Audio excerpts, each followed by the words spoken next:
2021-22 का बजट पेश होते ही लोगों में नाराजगी जाहिर होने लगी है। बजट भाषण में वित्त मंत्री निर्मला सीतारमण ने हर वर्ग के श्रमिकों के लिए मिनिमम वेज कोड लागू करने की घोषणा की है, जिसमें प्रवासी और असंगठित श्रमिकों के साथ साथ आम जनता के लिए किसी तरह की सहूलियत नहीं बरती गई है। इस बजट से आम आदमी को झटका लगा है। वहीं विपक्ष की पार्टियों ने अपनी नाराजगी जताई है, जिस इंडियन नेशनल ट्रेड यूनियन के कांग्रेस प्रेसिडेंट व पूर्व लेबर मिनिस्टर कृष्णानंद त्रिपाठी ने विरोध जताया है और कहा है कि ये आम जनता का शोषण करने वाली सरकार है। मिडिल क्लास और लोअर क्लास तो पूरी तरह इस देश में पिस जाएगा इस बजट में। सर, जिस तरीके से पोर्टल भी शुरू किया गया है कि जो लेबर्स है उनकी लिस्ट तैयार होगी, उसके बाद सरकार जो है उनके लिए कुछ हित में उनके काम करेगी, इस तरीके का भी बजट में उन्होंने लाया है। मिनिमम अगर बजट की बात करें तो वो 2019 से ही लागू किया गया है, लेकिन अब तक उस पर कोई ये नहीं हुआ क्योंकि कोरोना काल की वजह से वो सारी चीज़ें रुक गई। सरकार किसके हित में काम कर रही है ये बिना बोले आप इस बात से अंदाजा लगा सकते हैं।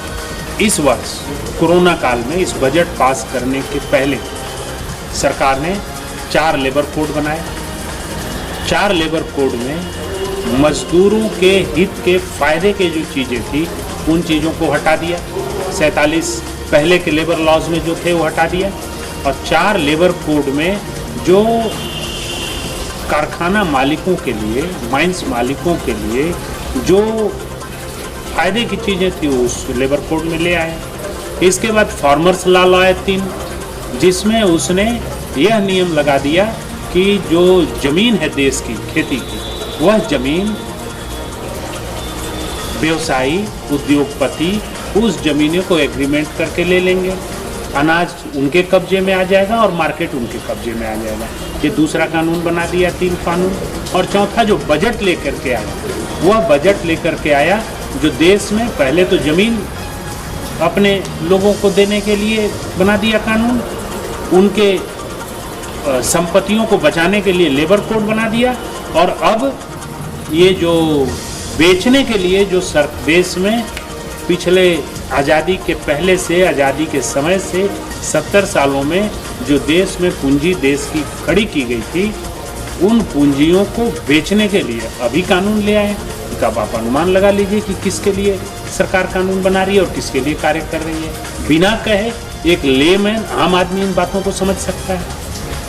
सर, जिस तरीके से कोरोना काल में जो छोटी अगर हम बात करें कारखाना थे या कंपनियां थी वो बंद पड़ गई, जिससे काफ़ी मजदूरों को जो है जॉब चला गया है और इस तरीके का बजट आने से उनके ऊपर कितना फर्क पड़ने वाला है उसका भारी। अब उसके लिए व्यवस्था नहीं करके सरकार ने ये किया, उन छोटे व्यवसायियों के लिए, छोटे उद्योगपति जहां एम्प्लॉयमेंट ख़त्म हो गया, कोरोना में लोग चले गए, उनके फैक्ट्रीज बंद हो गई, कुछ लोग बेच दिए आनंद फानन में क्योंकि उतना इंटरेस्ट उसका पे नहीं कर सकते थे, उनको जीवित करके, पुनर्जीवित करके संचालित करने के बजाय सरकार ने क्या सोचा कि उनके जो 10-5 बड़े उद्योगपति जिनका लाखों करोड़ का साल का टर्नओवर है, उनको जो देश की सार्वजनिक संपत्ति है, रेलवे है, शिपयार्ड है, इलेक्ट्रिसिटी है, ऑयल कंपनियां हैं, महारत्ना है, कोल कंपनियां हैं, इंश्योरेंस सेक्टर है, बैंक्स हैं, इसको कैसे उनको बेच दिया जाए, दे दिया जाए।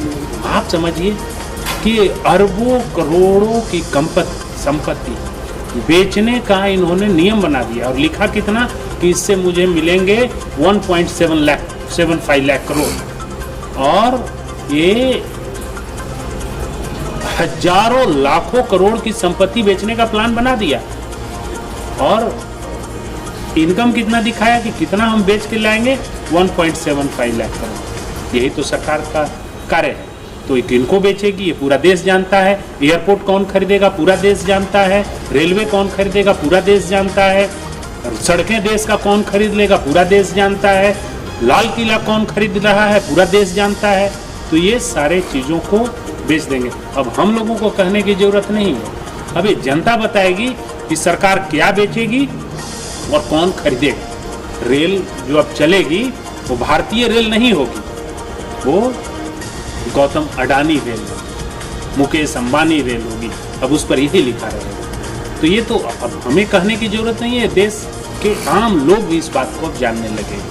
सर हवाई बहुत भी कल नरेंद्र मोदी जी का कि उन्होंने कोरोना काल को बहुत अच्छे से संभाला, लोगों को बहुत अच्छे से लेकर चले, लेकिन इस तरीके का बजट आने के बाद लोगों को कहीं ना कहीं नाराज़गी दिख रही है इन सभी चीज़ों से। नहीं, ये बजट का प्रभाव जब अभी जनवरी है, इसका प्रभाव जब सितंबर अक्टूबर से पड़ेगा, उसके बाद देखिएगा कि जनता कैसे त्राह करती है।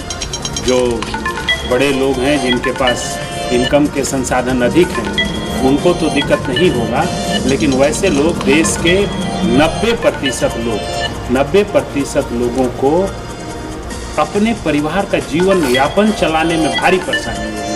और जो लोग रोजगार चलाते हैं, जो रोजी काम करके अपने परिवार का जीविकोपार्जन करते हैं, उनको अक्टूबर से इस बजट का असर 2021 अक्टूबर से पड़ेगा और अक्टूबर के बाद देश की स्थिति को देखिए। सर आपने काफ़ी नज़दीकी से इस तरीके से आप मिनिस्टर भी रह चुके हैं यूनियन में, जो लेबर हैं उनके, अब इस तरीके की चीज़ें होने के बाद अगर कोई अच्छा कदम उनके लिए नहीं उठाया जाता तो आप लोग किस तरीके से उन्हें लेकर चलेंगे या उनके लिए क्या करना चाहेंगे? 2 लाइन में इस बजट का बताएंगे कि इस बजट का मतलब यह है कि कर्ज लो, घी पियो, जमीन बेचो, मौज उड़ाओ।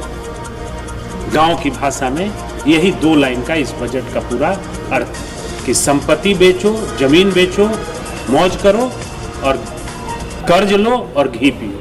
अब आप समझ लीजिए कि जिस परिवार में कर्ज लेके घी पिए और संपत्ति बेच करके, पुश्तैनी संपत्ति बेच के मौज उड़ाए, उस परिवार की आर्थिक स्थिति आने वाले समय में क्या होगी।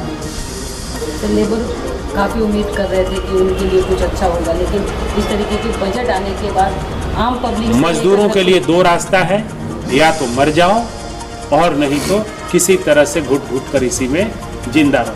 क्योंकि अब महंगाई इतनी बढ़ेगी जिसकी कल्पना हम नहीं कर सकते। जब महंगाई बढ़ेगी, रोजगार हटेंगे, इसके बाद मजदूरों के लिए क्या व्यवस्था है। जब पब्लिक सेक्टर्स थे तो उसमें सरकार एक तरफा फायदे के लिए काम नहीं करती थी, यह भी देखती थी कि जो लोग हमारे एम्प्लॉयड हैं या जिनके लिए हम काम कर रहे हैं, उनके रहन सहन के स्तर में भी बदलाव हो, भले ही फायदा कुछ कम हो। सरकार ऐसा सोचती थी। प्राइवेट कंपनीज तो ऐसा सोचेंगी नहीं, वो तो सिर्फ एकमात्र यही सोचेंगी कि हमारा फायदा हो, बाकी रहे या मरे। सर जिस तरीके से बजट आया या बात की जाए हम लोग डीजल पेट्रोल हो, जिस तरीके से लगातार उसकी महंगाई बढ़ती जा रही है, 100 रुपये होने के आसपास आ चुका है पेट्रोल का भाव, तो क्या कहना चाहेंगे, बजट आने के बाद ये संख्या और बढ़ेगी? हमें ये आश्चर्य है कि यदि पूरे देश में, पूरे विश्व में 1 लीटर पेट्रोल भारत ला करके रिफाइन करके बेचने का कॉस्ट 25 रुपया पड़ता है, तो ये कहाँ का सिस्टम है कि 75 रुपया सरकार उस पर टैक्स लगा करके और अपना खजाना भरेंगे। क्या सरकार के पास दूसरे कोई व्यवस्था नहीं है अपना आय बढ़ाने के लिए? जब ये सत्ता में नहीं थे तो इनकी बातें इतनी बड़ी होती थी, लगता था कि इनके पास सारी आइडिया है, सारे नियम हैं, सारी व्यवस्थाएं हैं कि ये देश की अर्थव्यवस्था को मजबूत कर देंगे। लेकिन जब यहाँ आ गए, इन्हीं पेट्रोल और डीजल के दाम जब 25 पैसे बढ़ते थे तो ये रोड पर पूरा नंगा नाच करने लगते थे कि देश में महंगाई बढ़ रही है, पेट्रोल बढ़ रहा है। अब ये प्रतिदिन बढ़ा रहे हैं, अभी भी 3-4 रुपया बढ़ा रहे हैं, 4 रुपया डीजल और 2.5 रुपया पेट्रोल। तो अब पता नहीं कि पेट्रोल से ही और डीजल से ही पूरा देश का खजाना ये चलाएंगे, क्या करेंगे। तो ऐसे ही प्रति लीटर पेट्रोल भी तुम 1000 रुपये लीटर करके और खजाना भर लो। पता नहीं कि इनके इकोनॉमिस्ट कौन हैं, सरकार के अर्थव्यवस्था चलाने वाले लोग हैं, बताने वाले लोग कौन हैं। आप 1 रुपया, 2 रुपया, 5 रुपया, 10 रुपया पर लीटर टैक्स लो हमसे। आप 75 रुपया, 25 रुपये के पेट्रोल और डीजल पर आप 75 रुपये टैक्स ले रहे हैं। तो ये तो मुझे लगता है कि देश की जनता के साथ अन्याय है। और ये देश में जिस तरह किसान आंदोलन चल रहा है, उसी तरह दूसरे आंदोलन भी, नवयुवकों के आंदोलन रोजगार के लिए और मजदूरों के आंदोलन उनके अधिकार के लिए इस देश में शुरू होने जा रहा है। सर किसानों की आपने बात की, बजट से भी